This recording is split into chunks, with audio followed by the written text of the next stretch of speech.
Yo, what's up? What's up, guys? Welcome back. Welcome back to another episode of Face Off Around the Culture, where we talk about the greatest HBCU band battles of the week. I'm your host, Horatio. I'm your host, Vidal. What's up, man? How you doing, bro? How's the week going as far as the band matchup that we've seen this week? We got some interesting matchups, but what you think about this week as far as the competition?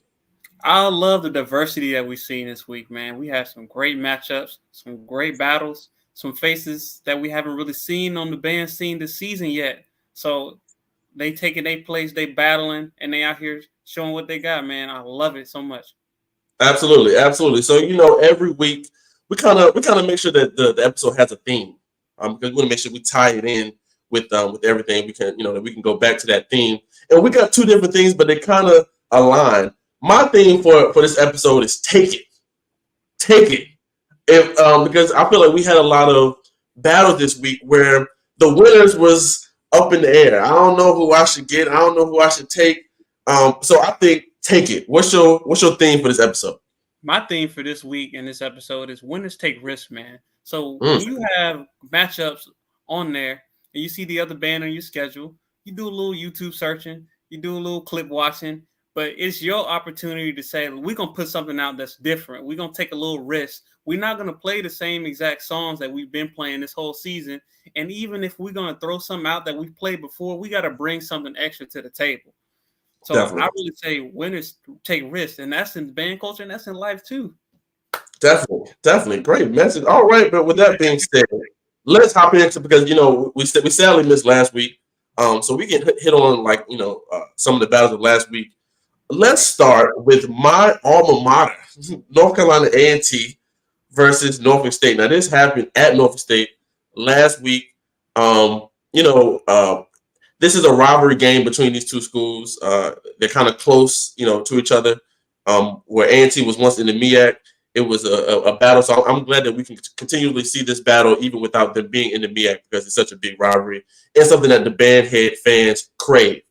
So, starting off, Norfolk State changed the seating arrangement. Now, we're from Virginia, so we grew up going to Norfolk State games and stuff like that. And they've always been in the same place, which is right behind the field goal. But they changed that, and they're kind of sitting with the closer to where the fans are, under the press box kind of area, which I think is a great turn. I love Norfolk State in the tradition that they carry, but I love to see them do new things and shake it up sometimes. So I thought that was good.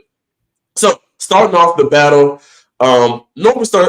When we're talking about the fifth, Norfolk State's first song to me wasn't that good. So as an A&T alumni, I'm like, we call them slipping, kind of, because but A&T, man, and this is where my gripe is with these programs, in the MEAC or MEAC-ish style programs. We need something. We need something fresh and new, right? A&T replied, first song, Norfolk played a new song, but I didn't think it was that strong. A&T replied with "I Got Five." A zero-quarter song at best, in my opinion. A song that we played when I was there. So Norfolk replied with a rap song, and then they had to put Dirty Diana in it. It goes back to what you said earlier, like, yo, we need new stuff. We talked about this when Norfolk did the battle at Houston. They played that there too. It's like, yo, we believe that Norfolk can do better songs than what you heard in the past. And I don't know if it's a confidence thing, or is it just you just play to your old strengths. What you think about Norfolk and kind of this song selection in this battle? Man, first song, I was like, what is their approach here? What is your psychology going into this battle? What's your mindset? A big thing that I like to think about as far as battle is win conditions. Win conditions. What are you saying? Like, what areas we gonna win? Are we gonna sound better than the other man? Are we gonna be more powerful? Is our arrangements gonna be better, or is our book gonna be more diverse? Off the first song, I really couldn't tell, just based off the energy they put into it, what their intent was behind that song. And then let me follow up with the Dirty Diana thing. We from Virginia. We have heard Dirty Diana so much. It's not, they at home. It's not gonna be as effective now, especially in this matchup. And I feel as though I'm giving credit to A&T for at least doing something different, because a lot of these times we've seen in previous years before these bands battle that they'll both have a round or two of throwing out those older ones that they've been battling on for 10 plus years, if not more. Right. Absolutely. So yeah, I'm glad you said that, because so A&T replied with Annihilate, which is like a newer band song, but to me it was sloppy, and you know what I'm saying, a lot of missed notes. The trombones and mellows for A&T are pretty good, but the trumpets and UFOs miss a lot. Well, the trumpets miss a lot, clear. The UFOs are really quiet. So what do you think about A&T having better song selection, but not executing on the way? Like, so that just makes it hard, because when I say winners take risks, they were taking the risks, but Right. they wasn't executing as though they should on these certain songs, especially what I feel like they had a better song selection and a better mindset and approach going into the battle. With Norfolk State, they had very clean selections, but it just lacked feeling and substance and something to latch onto. You, as a fan, you want something to pull you into it, something to latch onto. You want to connect to the song, because at the end of the day, it's music. So we can talk about who clean and who's plays the most in tune, but at the end of the day, if I can't connect to the song in some certain way, it's gonna fall flat. Right. It's really about what it means to you and what you remember. And I feel like despite A&T's lack of execution, they really made a presence there, knowing that they was putting their intent out there and they were trying to win the battle, where I feel as though Norfolk State had like an essence of, well, we feel like we're the better band, so we're just going to perform. Right, definitely. And what we can say about Norfolk is, to me, compared to A&T, they have a good sense of clarity in their music. I mean, just in their band, they have a cleaner sound. You can hear through it a lot better. So that's something that you got to give them. I wrote in my notes too many rap songs. And this is a difference that you don't really hear with these Miyake type schools. Needs more sauce. That's what I put. They need more. Like, this battle was too cut and dry for me. It didn't really have any ups or downs. It was pretty in the middle. A good song choice I felt from Norfolk was the Quincy Jones song "I Know Cordia." I think that was their last song. Good song choice. Differentiating between old school and new school. But like I said, going back to the topic, take it. I don't know who won this battle. For me, because it was too many. Somebody needs to take it. Take the battle. Who do you think won this? It was a toss up for me. I put it as a debatable. I mean, you can say who won, who you like. What school did you go to? That's pretty much it, man. That's how I feel. I felt like it was too many holes in each band for me to give it to them. But I did see some of the sectional videos and the field videos, and I feel like A&T did a really good job with the sectional stuff. Like tuba videos, I thought, which I would normally think that Norfolk had the stronger set of tubas, but A&T did a really good job. So anything else on them before we move on? Anything else? Did you feel like this battle met your expectations? No. I feel like it didn't. I actually wanted the battle to be longer. I feel like if it was longer, we would have saw a lot more from the bands. But A&T had somewhere to go, had a performance after that, so you understand that. But still, yeah, man, they didn't bring it. It wasn't like, that's something that I want to challenge, I guess, their staff on. It's like, this is a big battle for these fans that are coming, and you really have to put on for these bands. A lot of the band heads already, know what song, know Dirt I Am, or know I Got 5 on it. So how can we step out there and actually, get recruits, get, video, get good clips, good press for our program. And I don't feel like they really came out there and really like took it. Mm-hmm. So yeah, it didn't really meet it, but battle. Anyway, man. I feel like with this one having too much rap tunes, I think a good transition for us to talk about is Jackson State and A&M. Great. Let's talk about it, bro. And I wanted to hold off on that because that was the picturesque battle of what we're talking about. No, for real, between both bands, because A&M is the type of band, and then we talk about this, the upper echelon type of bands. They're trying to get in that realm of the Jackson State Southerns, right? Mm-hmm. And when you're going up against a Titan like Jackson State, you really have to give it. And hats off to A&M, yo, because we talking about starting the battle with great energy, but they fell for the Jackson State trick, and we'll get into that. So let's go on my notes. Start the battle with great energy. Jackson State's first song was great. Song had very long notes, so to me it was a harder song to pull off, but it left a good impression. Like it was a harder song, but it gave off the impression like, yo, this is the first song we here to go. Right. Here's where they lost, and Jackson played it early. They know this. I'm saying it's harder to get to battle with these type of bands because not only do they have the book, but they have the band mind. Here's what they did. A&M played a rap song twice, trying to outcrank Jackson. That is where you're going to lose, guys. I'm for real. You can't outcrank the Boom in this situation. You have to out-sauce them. You have to get the room, right? So A&M first song was good. Jackson first song was good. They played a rap song after that, trying to crank on them. What did Jackson do? Play Joy and Pain. Fed right into the trap of, we don't want the rap song. Y'all got it. Now we get everybody, because now everybody's turned off by the rap song you played. Everybody wants to dance because Joy and Pain is Frankie Beverly, it's a black song. Right. I put good trombones. And then the song after shows that they fed into the trap. They played Comfortable, which is a great song by Lil Wayne. I haven't heard a band play that before. Mm-hmm. But it was a soul song. You're really feeding off of the Joy and Pain that they did. So now Jackson is running it.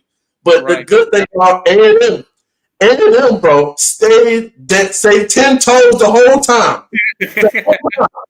Because even after that, Jackson tried to play another battle, play Ooh Child. A&M came back and Mary Jane killed it. Great song selection from both bands. And then A&M comes with this full sound, texture, kind of like Norfolk in the sense of you can hear through the band. It's not a lot of holes in it. Whereas I've heard them like that before. But and A&M has good arrangements, but it didn't really compare. And this is what we're saying, where we're getting from where we talked about last season, is we got to be more than good. And that is what they were just at that line of good. I got some more, but what you think? Man, I think you detailed it perfectly up to that point, because up until Mary Jane, after Mary Jane, I paused the video. I'm like, yo, where we at with this battle right here? Right. Play calling is like real neck and neck, and I feel like Jackson is giving something I would typically expect from A&M, but they're doing it in their own authentic way, and it's still full, it's still powerful, it's still strong, and even though it's like it has the element of groove to it, but that aggression is still there too. So you really, it's not cranking, but it's still cranking. So it really kept up the battle, and they still contend with these rap songs very well, and they're really good choices, man. And that's what Jackson's been doing this year, man, because even the season they had to bring out some of these tunes like this to give some more diversity to the book from what we've already seen, I think is a great job.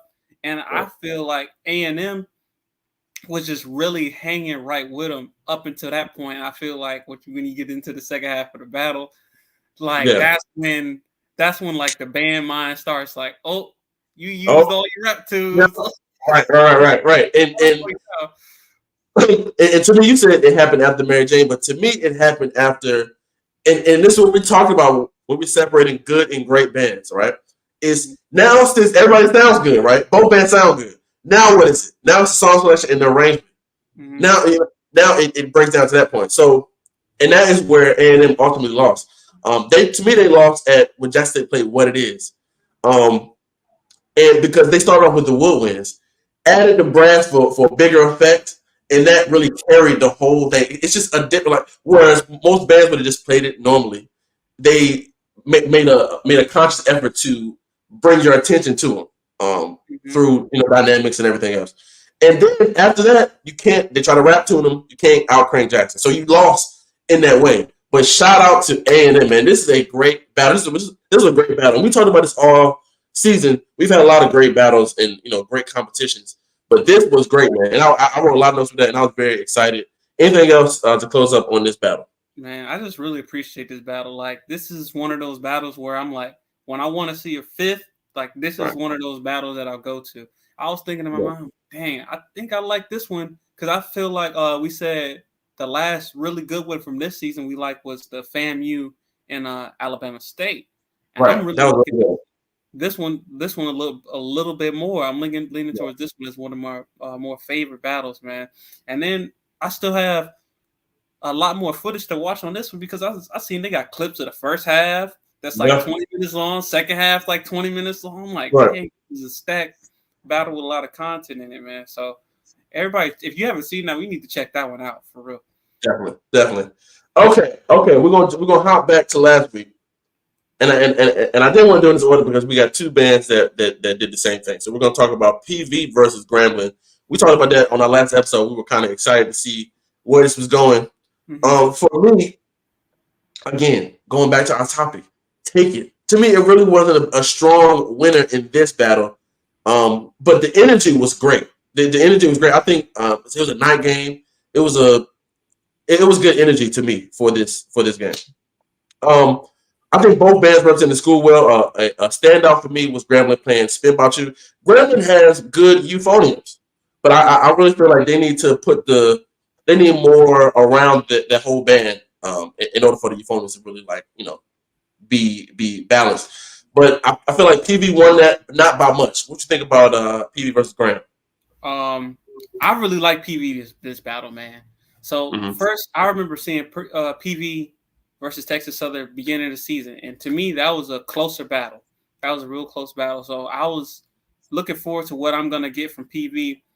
We've watched Grambling. We've talked about Grambling these previous weeks before, and they really surprised me, man. I feel like the amount of intensity that they play with, and the arrangements, that the way they took their arrangements and the interpretation of how they played it was really appealing to me. I enjoyed the fantasy they played. When they play their version of fantasy, it wasn't the up tempo. They slowed down the tempo a little bit, and they had a different type of groove with it. I feel like that was a big risk for them to take, especially given the type and style of songs that Grambling has played for the past years and up to this point. And I feel like this battle's what is it? The State Fair Classic. Yep. It's like sleep rivalry that goes on between these these two schools. So I really enjoyed it. I had PV taking the battle. It was more clear for me. I would say just the diversity and what they played. I felt their sound was a lot better than Grambling's throughout the battle. We've talked about Grambling has a difficult time of sustaining their sound throughout the entire battle. And I felt like PV went out and showcased the product that what they have, where Grambling, I felt like we've seen better versions of Grambling this season. I don't feel like that was their best performance. And I feel like the opportunity was there for them to take this battle, especially even attempting some new songs, man. I think that things like Anywhere, I think that when you played there, that was an opportunity to play something different, play something new, play something that's really going to get our attention. I feel like Grambling has a great band this year, but they don't take it. And I feel like that is the missing thing with them. They need to take it. And to me, just the attitude that PV had, along with the quality that they play with, they had a more take it attitude. And they really were, for me, the inspiration for winners take risks. So I felt like PV went out there and just laid it all out as far as the battle goes. And I edged them with the battle. Definitely. And I'm glad you said that, because now we're going to talk about Grambling versus Alcorn, which was a completely different Grambling from what I saw. And I say that in a bad way. I'm like, because I watched the video, I'm like, what is the band I saw last week versus this band? Now, we always talk about these bands when they see other bands. They start to get scared. When it's a small band, they buck up.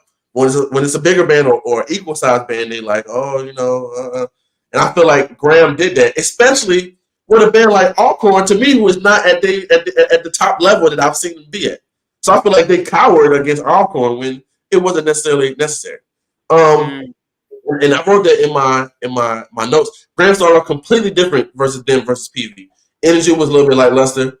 It wasn't as in this battle gave me the topic, take it. Because this battle, I was confused, man. This battle really, when I'm talking about Alcorn versus Grambling now, this battle made me be like, is somebody going to step up and win? Is somebody going to take this battle at all? Alcorn now, okay, great. Granted, Alcorn has a new look. If I've been tripping, they have new uniforms. Shout out to Alcorn. First song, to me. Now, Grambling comes back with a gospel song. Now, you know how we feel about gospel songs on this podcast, right? Meaning that a gospel song is a cheat code in the band world because you can't boo God. But let me tell you something, bro. It was shaky, bro. It was the gospel song I've heard a band play, and I even wrote down halfway through the battle. This is kind of disappointing. This whole battle, like I feel like nobody stepped up and took it. Some of the songs that I thought stood out was Alcorn Love Faces by Trey Songz. I thought that was pretty good. Graham, Come and Talk to Me, which is kind of like a hack song for bands, but it was okay. I put Graham Has UFOs. Need better song selection from both. What do you think about Alcorn versus Grambling this year? Man, need better song selection is both. It's a great way to sum this up. I'm not gonna lie to you. I had to rewatch this battle. First time I was watching it, I was watching the fifth about halfway through. I think I just finished my third song from Alcorn. And then I opened my eyes and I woke up and I was listening to the zero. I'm not gonna lie. Put you to sleep. Yeah, I didn't go to sleep. I mean, right. And this is why I felt like between them, it wasn't enough diversity, and right. in between them and themselves, it wasn't enough diversity. What I mean when I say is round to round, I felt like Alcorn had a lot of similar things going, and Grambling also had a lot of similar things that they were doing, but there wasn't even enough difference in between them as different schools to really keep your mind engaged and occupied. It almost just felt like a track playing, and especially with the sound quality of these bands this particular week, I felt like it was pretty similar, which really surprised me. After hearing Alcorn, I was expecting Grambling. I was expecting a better band, especially from these previous weeks that we have seen from Grambling. And Grambling has showcased battles, showcased sounds. When we saw them against UAPB, had a great sound. Right, yeah. This was not it. It was just really confusing to me. I want to shout out Alcorn and their diversity and their ability to change dynamics within a song. I really like how they do the diversity of dynamics and the melodic lines. They play in a lot softer in areas and bringing it out in different areas. It adds a lot of color and form. But when you have songs back to back to back that take the same approach every time, that type of diversity gets lost because it becomes stale and it's harder to appreciate when that happens. I think that this battle, going into it, had a lot more potential than what we seen. I don't know if this game was cold. We were excited about it. We was very excited about it last time we talked about it. We were very excited. I don't know if this game was cold. I don't know what was going on. Usually, and I thought even Grambling had the away at Alcorn advantage that some bands bulk up and get, but that just did not happen. I edged it to Alcorn just because of their diversity and what they played, and I enjoyed their song selection. I expect better for both bands moving forward in the season. Definitely. Well, like I said, that battle made me choose our topic, which was Take It, because I couldn't find anybody to take it. So it's still up in there for me. I may have to go back and listen to it in order for me to really choose a winner. You said it was leaning towards Alcorn though. All right. Okay. Before we get into our next week predictions, I think I have a little hot take. Okay. I want to get your opinion on this. And maybe because I'm not a percussion player, but I think, and we have a list of songs, things that we think that these bands should let go, right? We said the hack songs, but here's something that I feel like band video we need to let go. And that's the tunnel video. Now I get it that most, bands do the, different sections do different things when they march in. But I don't get the appeal of the tunnel video. And always the tunnel videos always have the most views. I never get the appeal, maybe because I'm not a percussionist, but just to see people marching in, to me, isn't the main idea. What you think about tunnel videos? Is it time to let go of tunnel videos? What you think? I can't let them go because they get the most views, but I really can't wrap my mind around. I just got it. It just came to me, right? So you in the band, right? This is your freshman year. You at A&T. Mm-hmm. You just came back from the game, and your people hitting you up. They want to see you march. They want to see you. They're not about to see you. They're not about to watch the whole fifth. Right. They're not band heads. They're not gonna do that. Yeah. They want to see you walk. They want to see you. Yeah. Right. Your march for your good 1.5 seconds. Right. That you gonna get on camera. That's my cousin. That's my baby. That's my niece. That's my nephew. And you compile that with all the old heads just sitting there watching. See if they doing the same thing as they supposed to do. Definitely. And Shannon in the chat said the dance line crowds be eating tunnels up too. I think that's true. I think that's true. You're right. That's another aspect of it. The dance girls, and that's an aspect that we don't really explore. We don't really explore the percussion, the dance girl side, auxiliary side on this podcast, just because that's not what we were into.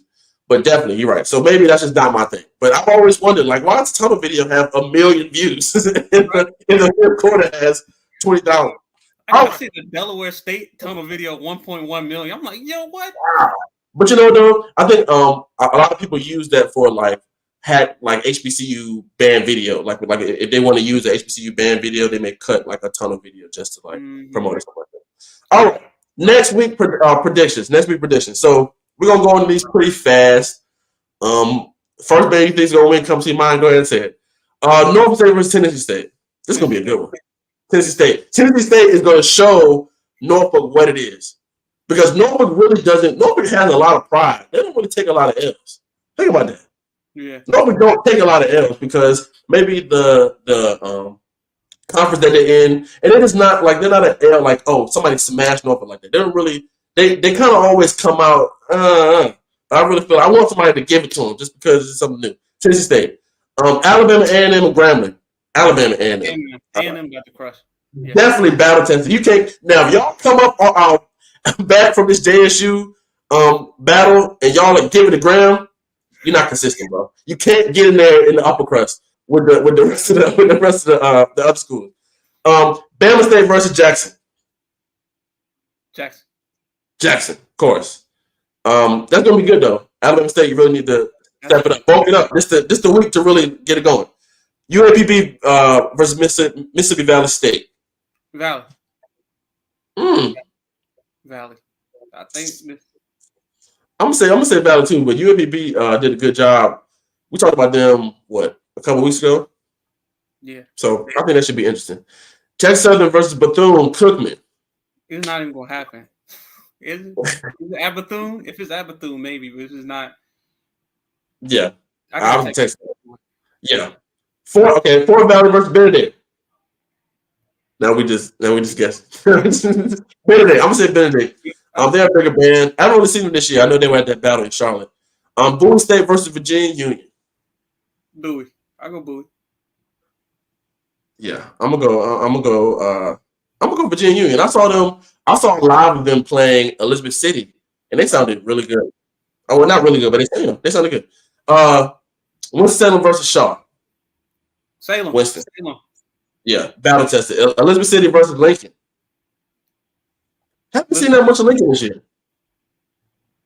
Yeah, I could have. There was like, what was it? It was 2 weeks ago or a week ago where there was like a battle of the bands with Delaware State, Virginia State, Lincoln, and somebody else. I didn't see it. I thought it happened. Wow. Oh wow. I would miss that one. Tuskegee versus Edward Waters. I'm gonna say Tuskegee. Kentucky State versus Lane. I'm gonna say Kentucky State, but I haven't seen Lane. I haven't seen Lane. I haven't seen Lane this year at all. At all. And last but not least, Miles College versus Morehouse. I don't know. Morehouse, best band in Atlanta, man. I don't know. Shout out to Morehouse, man. Shout out to Morehouse. Last week we talked about that. Morehouse did a great job. I forgot who it was against Clark.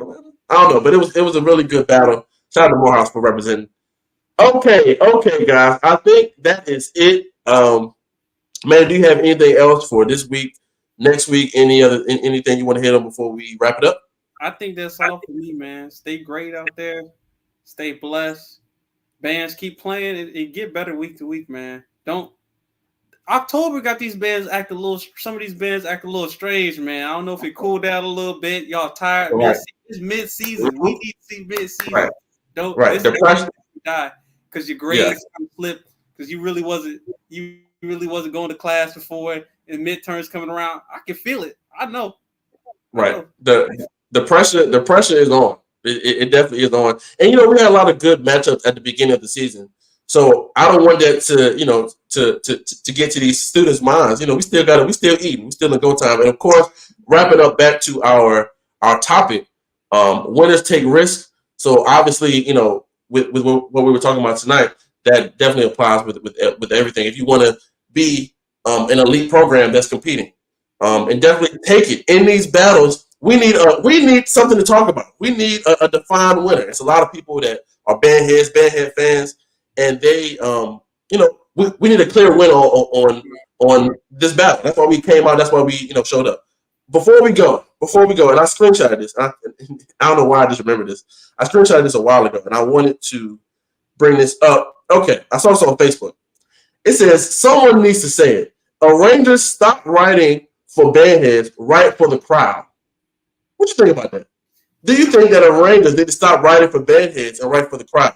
Now, I saw this post, and I saw so many people under it agree, and I don't agree with this at all because I feel like the crowd don't know band. Y'all don't know band at all. Of course, the crowd knows what songs they know from the radio, know what songs that they know that are popular, but they don't truly know if this band is winning or not. So to write for the crowd, I get what they're trying to say. They're trying to say is stop writing rap songs that are just, cranky type thing. You're not writing for the room. And we talk about that. We stress that a lot as far as song selection. You're writing for the crowd. You're competing with the phone. We always talk about that. But forget the don't write for the bandheads. I think that's a terrible idea because the bandheads is what gives you the oohs and the ahs. What do you think about that? Man, I don't agree. You keep writing for the bandheads, but you got to do a good job of doing it. I feel like arrangers can be like split-minded, trying to appease both sides in a certain way. We're gonna pick the song for the crowd, but we're gonna arrange for the bandheads. No, right. You play what works both ways, and I have enough confidence. We've been saying this over and over. Have enough confidence to put something out there that's different. In 2014, I didn't know what flexing was, but I loved it. Right. And look, and that's, again, we talk about this too. Getting a part of the upper crust of bands, all right? If your program can make a song hot in the band world, that's how you know that it is that not only the arrangement, but the mind behind the selection is actually working. So I do not agree with that. And it's surprising that I saw a lot of people agree with that. Should arrangers write for the crowd or for the bandheads? Chris says, man, forget the crowd besides homecoming. And that's where you have to appease people. Homecoming, right. You got everybody coming back. That's the week where you be like, all right, we're going to just do the, what you going to do is homecoming. If you've seen a corny show, you'd be like, it was their homecoming. You'd be like, okay, I get it. Okay, it's their homecoming. They got the whole stadium is packed. I get it. But other than that, we need to see some paint coming off the walls, bro. What are you talking about? We don't know right for the crowd. They don't know. They don't care either way. I'm trying to figure out like what describes or what song, what selection would in my mind say, okay, they wrote for the crowd on this one. I'm not too sure. I'm really not too sure because I feel like if you do a great job of writing the songs for the bandheads, the crowd's gonna love it. There's not too many songs that the bandheads are just crazy about, and the crowd is just like, that they can't latch on to. But there's a lot of songs, ESPN, all the songs in our Let Go list. All those songs, and we need to write them down because we should definitely need to make sure we get a ticket. But all those songs are those type of songs. Those the crowd pleasers. So what do you do with that, man? Yeah. You got to read the room better, man. And I feel like as band culture expands, you're going to get more band heads just getting into the culture that didn't even march or compete at the university level. It's becoming a culture when it's developing in itself, where people are just a fan and a fan through just watching the videos, and they learning how the style works and everything on their own. Definitely. Mm-hmm. All right, weird topic, but I'm glad I remember that because that was a good conversation. Also, I don't know if you have a song of the week, but my song of the week to close out is Alabama A&M, and they play this in the zero quarter ski. Since we're talking about songs for the crowd, I was wondering how a band would play that song, and I feel like they did it the best way because it's obviously the song is simple as far as the what you can play, but they did a good job in bringing that out, and that shows a good arrangement. A good arranger, and they played it at the right time. They played it in the zero, which is a perfect time to play it. Chris Magic said, "Lovely day played by Alabama A&M is basically for the crowd. For example, just like Big Ballin', right? For Jackson State is for the crowd. But okay, here is the thing: if you're gonna play a song for the crowd, gotta do it early in the game or in the game or zero. We don't. Hey, bro, the fifth is for the bandheads. Okay, great. We just made it up. That was great. Strictly for the bandheads. Everything else you can be for the crowd because they're gonna leave after the game was over. That last song right before the national anthem hit, but right there, that's where you put it. The zero kind of over with. The announcer getting ready to talk, and you got to put that one right there just for the fans to get them into it. That's that perfect zone. Definitely. And I feel all right, guys. You said what now? Bands do play for the crowd. A lot during the games, all the touchdowns and stuff. They really don't make the YouTube videos like that. But that's it. That section right there. That's the place where you put it. Definitely. Well, all right, guys. If nobody has any comments for the chat, then we can wrap it up. You can make sure you follow It's a Face Off. We definitely appreciate It's a Face Off. Follow them. They're constantly posting band clips, keeping you abreast of all of the band videos and everything that's coming out throughout the week. You follow me on all social media at Horatio Radio. Man. You can follow me on X on Twitter at mind_75. Definitely. Also check out the replay that's on YouTube. And we appreciate you guys for showing up. We'll be back next week to talk about everything that happens in the HBCU world. We appreciate it. Have a great week. All right, we out.